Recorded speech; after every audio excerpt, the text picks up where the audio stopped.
Welcome to Vintage SF. I'm Richard Rempel. Today I want to talk about book and SF collecting terminology. But first let's talk about terminology for my channel itself. SF is generally thought to be short for science fiction. It could also be short for speculative fiction. It is not short for San Francisco. SF was the terminology used instead of sci-fi in the 50s, 60s, and 70s. Sci-fi was seen as a derogatory term at that point, indicating the pulp nature of movies and television and some of the magazines. In an attempt to legitimize the genre, the term SF was adopted.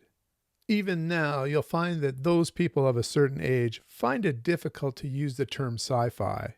I think the term sci-fi now is a legitimate term in itself. It doesn't bother me when people use the term sci-fi. So now, vintage. What is vintage? I've heard one YouTuber describe it as books without barcodes. Barcodes were phased in the late 1970s. I think vintage is more of a moving target. I would say it's about 35 to 40 years old. So I'm recording this in 2025, so 35 to 40 years ago would be 1985 to 1990. So behind me here I have the 1984 first edition of Neuromancer. It would be vintage. Most of the early cyberpunk novels would now be vintage. This is a moving target. In a few years, Dan Simmons' Hyperion would be considered vintage, at least by this definition. So for my channel, I primarily read science fiction or speculative fiction or sci-fi, and I read novels and collections or anthologies, we'll get to that are older than 1990.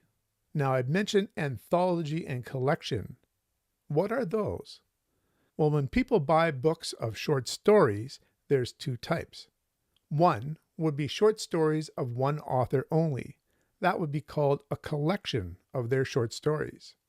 Now, an editor that puts together a group of short stories that follow a certain theme or perhaps an award, those books are called an anthology. So one author, collection. Multiple authors, anthology. I do like to find old paperbacks and hardcovers. We'll get to some of those definitions soon. However, I do like purchasing a new edition of an old book. So that would be a new printing of something that was published back in the vintage SF days. These are some of the books that populate the shelves of your local bookstore. Every once in a while, I find what I consider an important novel, at least important to me, and I will collect multiple editions. That brings me to another point, printings and editions. A printer might run 50,000 copies of a book and sell them all, and then they'll ask for another printing of 25,000. The 50,000 copies was the first printing, and the 25,000 was the second printing. Both of those printings are in the same edition. An edition is when you make a significant change to a book. It's not about fixing a few typos or mistakes. The change has to be important. A new edition might change the cover image or the cover stock or font, the trim size, or could even add an introduction or an afterword. When you hold two editions side by side, you should be able to tell the difference. I have an example here of a book that was very important to me growing up. It is one of the first science fiction novels that I read, The Day of the Triffids by John Wyndham. It was first published in 1951. I have the American version of it. In America, it was printed in Collier magazine, and in that magazine, they called it Revolt of the Triffids. And so when it was collected into a paperback here by Popular Library, they continued to use that title, Revolt of the Triffids. But if you look close up, it also says that it's Day of the Triffids. So that would be one of the editions that I've collected. I also purchased this one here. This is a Crest book, 50 cents. This previous one here would have been 35 cents. The price is also one of those ways you can identify which is an older edition. This one was special to me simply because it was the edition that I read in grade 9 in my English class. This is not the actual copy, but it's of the same edition. Having read that book in grade 9, I was looking for more science fiction in my library. And also, when I went shopping with my parents in department stores, I would look for science fiction in the book section. There, I found more John Wyndham.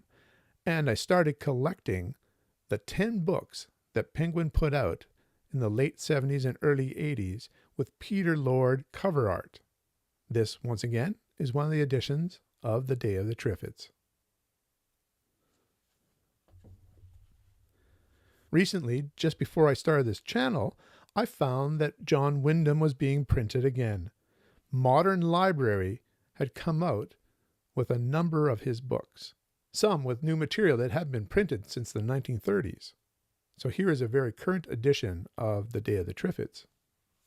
So now I want to talk about the terminology for the anatomy of a book, and then I'll also give you resources to find out further information. Remember we talked about collection and anthology? Well, I'm going to use a hardcover book. This is sometimes also referred to as a hardback. And this book is an omnibus. It collects an author's short books into one longer book. Very long book in this case. So this is The Books of Earthsea by Ursula Le Guin. So the terminology hardback or hardcover are interchangeable. This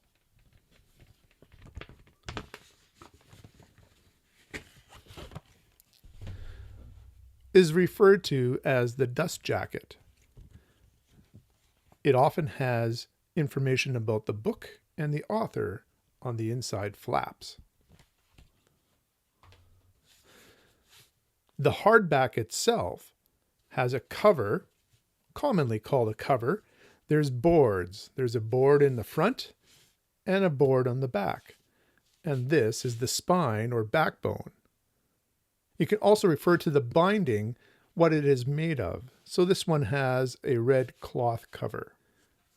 When we open the book, the page that crosses across here that binds the front panel or the front board to the inside text block is called an end sheet. This one is an illustrated end sheet. Now, before we get to the inside parts of this book, let's take a look at another hardcover.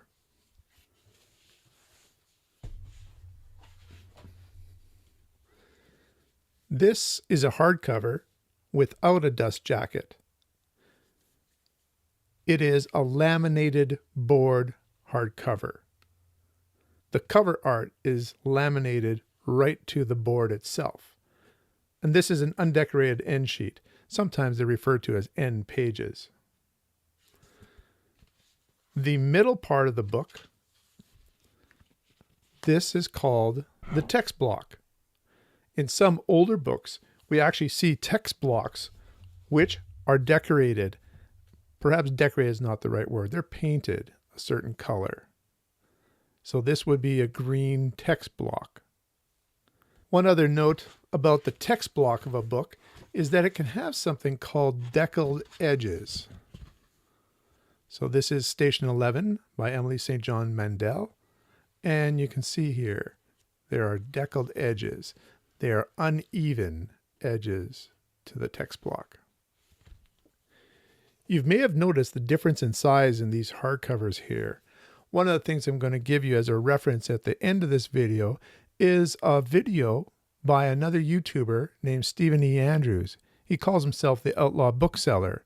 In there, he defines the sizes of books and their names. So we have hardcovers, and then we also have soft covers or paperbacks. And in here, as I was saying, there are different sizes.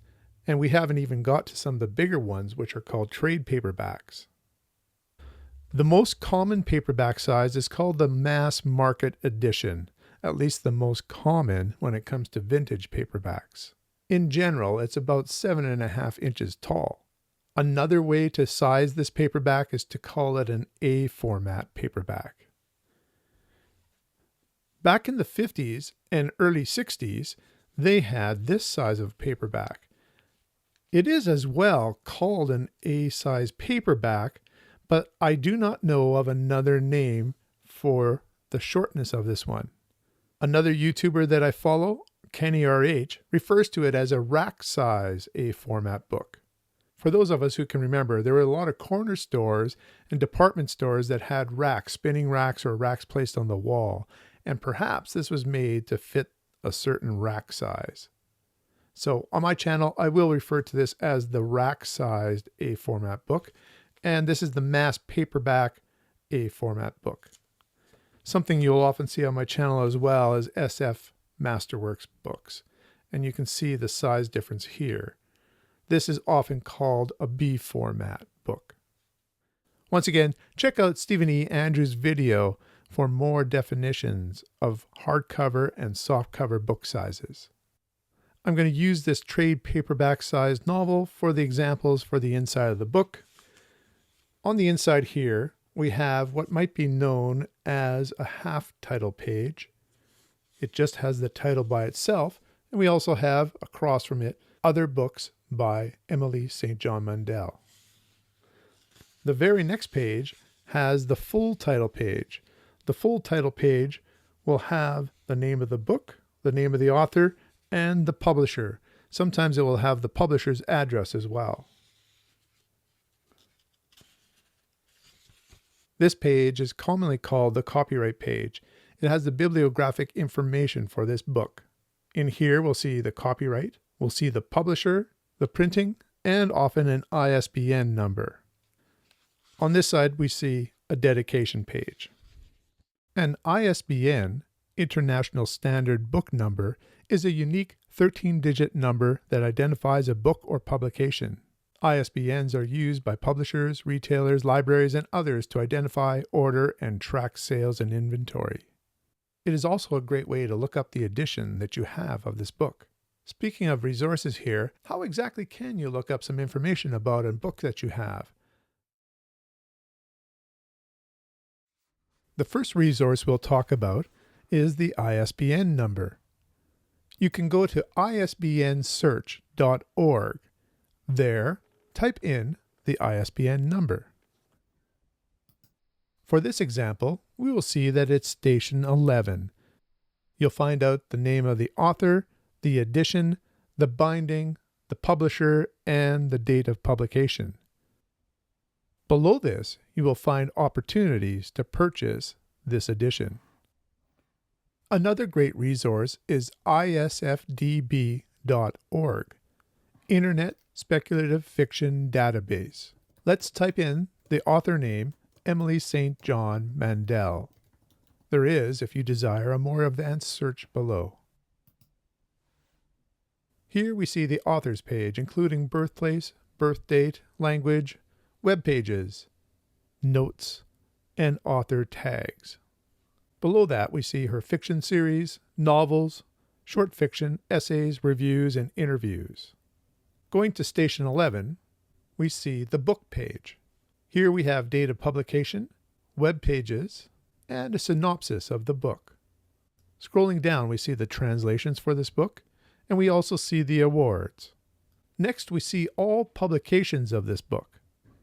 As you can see, there are quite a few. Let's click on View All Covers for Station 11.